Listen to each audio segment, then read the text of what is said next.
ማንም እንዳያስታችሁ ተጠንቀቁ። እናንተ የሚያስታችሁ በደጅ አለ። በወንጌል እውነት ላይ ጸንታችሁ ቁሙ፣ እንዳያስቷችሁ። የእውነት ለውጥ፣ የእውቀት ለውጥ፣ የአቋም ለውጥ፣ የእምነት ለውጥ እንዳታረጉ። የተከፈተ በር ሁሉ ከጌታ አይደለም። የተደረገ ምልክት ሁሉ የጌታ አይደለም። በምንድነው የምንለየው? እውነትን ልብ ውስጥ መሸሸግ አለብን። አየህ፣ እንደ ክርስቶስ ኢየሱስ ወንጌል እንደተሰበከልን እውነት ካልሆነ የእግዚአብሔርን ቃል ከፍተ ነው ሚዛን ላይ የምታስቀምጠው። የመምጣት ምልክት እንዴት ነው? የዘመኑስ መጨረሻ ምን አይነት ነው? ልትመጣ ስትል እንዴት ነው መምጣት የሚከናወነው? ደግሞ ስለ ዘመን መጨረሻ ነው እያወራ ያለው። አዎ፣ የዘመኑ መጨረሻስ ደግሞ ምን አይነት ነው? መቼስ ነው ሲሉት ጌታ ኢየሱስ ክርስቶስ ለነዚህ ጥያቄዎች የሰጠው መልስ ነው። በጣም በትህትና አጠገባቸው ነው ጌታችን ተመልሶ ይመጣል በሉት። ክብር ለኢየሱስ ይሁን። ከላይ ጀምራችሁ ከቁጥር 4 እስከ 8 ድረስ ምልክቶች ተቀምጧል። የዘመኑ መጨረሻ ምልክቶች። በዘመኑ መጨረሻ ላይ ምንድነው ምልክቶቹን ኢየሱስም እንደዚህ አላቸው፣ ማንም እንዳያስታችሁ ተጠንቀቁ። ጎናቸው እርስ በትህትና ተጠንቀቅ በሉት። እንዳትስት ተጠንቀቅ በሉት። ኢየሱስ ምንድነው የዘመኑ መጨረሻ ምልክት? ማንም እንዳያስታችሁ ተጠንቀቁ። እናንተ ለማን ይህንን እየተናገረ ያለው? ለደቀ መዛሙርቱ፣ ለተከታዮቹ፣ የእርሱ ነን ለሚሉ ለነሱ እንዳትስቱ፣ እንዳያስቷችሁ ተጠንቀቁ። በእኔ አትሰናከሉም፣ እኔ አላስታችሁም፣ እንዳያስቷችሁ ተጠንቀቁ። የሚያስታችሁ በደጅ አለ። እንዳትስቱ፣ በወንጌል እውነት ላይ ጸንታችሁ ቁሙ፣ እንዳያስቷችሁ። ዓይናችሁን ከተከላችሁበት ቦታ እንዳይነቅሉባችሁ፣ ዳይቨርት እንዳታረጉ። የእውነት ለውጥ፣ የእውቀት ለውጥ፣ የአቋም ለውጥ፣ የእምነት ለውጥ እንዳታረጉ። እያወራ ያለሁት ስለ ዲኖሚኔሽን አይደለም። እያወራ ያለሁት በክርስቶስ ኢየሱስ ስለማመን ነው እየነገርኳችሁ ያለሁት። እንዳያስቷችሁ አሳች በደጅ አለ፣ ተጠንቀቁ አለና ብዙዎች እኔ ክርስቶስ ነኝ በማለት ይመጣል።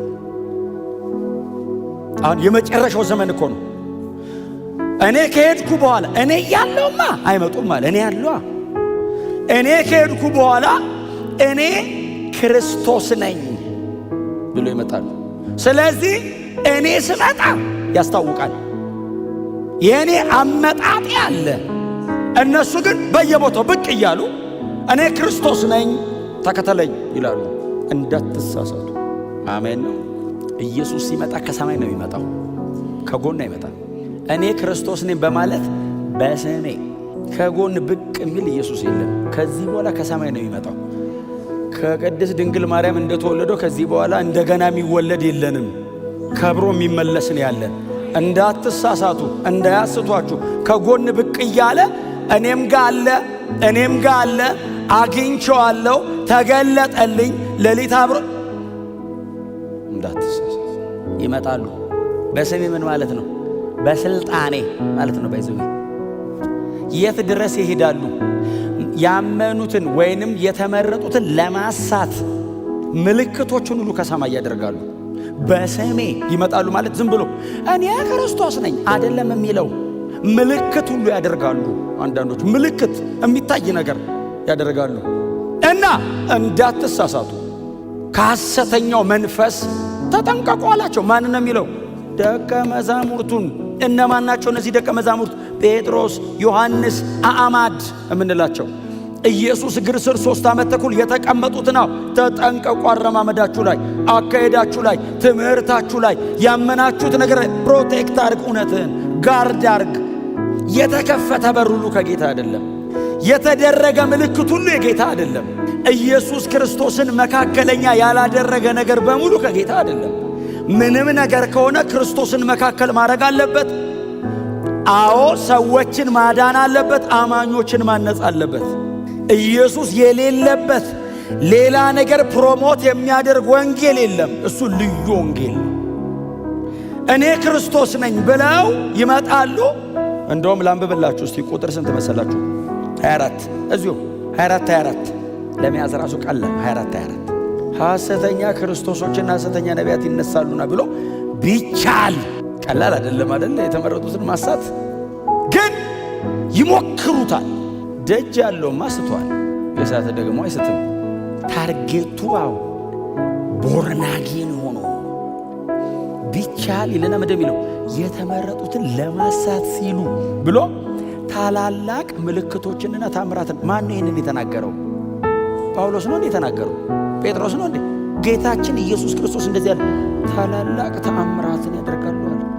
ምን ለማድረግ? ለማሳት። ስፒሪት ሻርፕ መሆን አለበት።